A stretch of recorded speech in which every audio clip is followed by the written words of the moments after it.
श्री शिवाय नमस्तुभ्यम। स्वागत है आपका शिव पुराण श्री रुद्र संहिता तृतीय खंड 51वें अध्याय में रति की प्रार्थना पर कामदेव को जीवन दान। ब्रह्मा जी बोले, हे नारद जी, उस समय अनुकूल समय देखकर देवी रति भगवान शिव के निकट आकर बोली, हे दीन वत्सल्य भगवान शिव, आपको मैं प्रणाम करती हूँ। देवी पार्वती का पाणी ग्रहण करके आपने निश्चय ही लोकहित का कार्य किया है। देवी पार्वती को प्राण वल्लभा बनाने से आपके सौभाग्य में निश्चय ही वृद्धि हुई है। आपने तो पार्वती का वरण कर लिया है, परंतु भगवान, मेरे पति कामदेव की क्या गलती थी? उन्होंने तो लोक कल्याणवश सभी देवताओं की प्रार्थना मानकर आपके हृदय में पार्वती के प्रति आसक्त पैदा करने हेतु ही कामबाणों का उपयोग किया था। उनका ये कार्य तो इस संसार को तारकासुर नामक भयानक और दुष्ट असुर से मुक्ति दिलाने के लिए ही प्रेरित करना था। वे तो स्वार्थ से दूर थे, फिर क्यों आपने उन्हें अपनी क्रोधाग्नि में भस्म कर दिया? हे देवादिदेव महादेव जी, हे करुणा निधान भक्त वत्सल, अपने मन में काम को जगाकर मेरे पति कामदेव को पुनर्जीवित कर मेरे वियोग के कष्ट को दूर करें। आप तो सबकी पीड़ा जानते हैं। मेरी पीड़ा को समझकर मेरे दुख को दूर करने में मेरी मदद कीजिए। भगवान, आज जब सबके हृदय में प्रसन्नता है तो मैंने मन क्यों दुखी हो? मैं अपने पति के बिना कब तक ऐसे ही रहूं? भगवान, आप तो दीनों के दुख दूर करने वाले हैं। अब आप ही अपनी कही बात को सच कर दीजिए।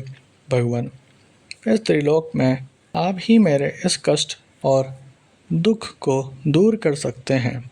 प्रभु, मुझ पर दया कीजिए और मुझे भी सुखी करके आनंद प्रदान कीजिए। भगवान, अपने विवाह के शुभ अवसर पर मुझे भी मेरे पति से हमेशा के लिए मिलाकर मेरी विरह वेदना को कम कीजिए। महादेव जी, मेरे पति कामदेव को जीवित कर मुझ दीन दासी को कथार्थ कीजिए। ऐसा कहकर देवी रति ने अपने दुपट्टे की गांठ में बंधी अपने पति कामदेव के शरीर की भस्म को भगवान शिव के सामने रख दिया और जोर जोर से रोते रोते भगवान शिव शंकर से कामदेव को जीवित करने की प्रार्थना करने लगी। देवी रति को इस प्रकार रोते हुए देखकर वहां उपस्थित सरस्वती आदि देवियां भी रोने लगी और सब भगवान शिव से कामदेव को जीवन दान देने की प्रार्थना करने लगी। इस प्रकार देवी रति के बार बार प्रार्थना करने और स्तुति करने पर भगवान शिव प्रसन्न हो गए और उन्होंने रति के कष्टों को दूर करने का निश्चय कर लिया। शूलपाणी भगवान शिव की अमृतमय दिव्य दृष्टि पड़ते ही उस भस्म में से सुंदर पहले जैसा वेश और रूप धारण किए कामदेव प्रकट हो गए। अपने प्रिय पति कामदेव को पहले की भांति सुंदर और स्वस्थ पाकर देवी रति की प्रसन्नता की कोई सीमा न रही। वे कामदेव को देखकर बहुत प्रसन्न हुई और उन्होंने दोनों हाथ जोड़कर शिव को नमस्कार किया और उनकी स्तुति करने लगी।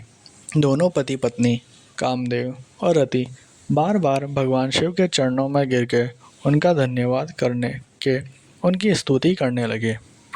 उनकी इस प्रकार की गई स्तुति से प्रसन्न होकर भगवान शिव बोले, हे काम और रति, तुम्हारी इस स्तुति से मुझे बहुत प्रसन्नता हुई है।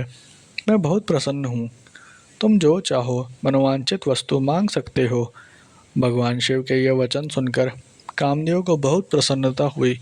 उन्होंने दोनों हाथ जोड़कर और सिर झुकाकर कहा, हे भगवान, यदि आप मुझ पर प्रसन्न हैं तो पूर्व में मेरे द्वारा किए गए अपराध को क्षमा कर दीजिए और मुझे वरदान दीजिए कि आपके भक्तों से मेरा प्रेम हो और आपके चरणों में मेरी भक्ति हो।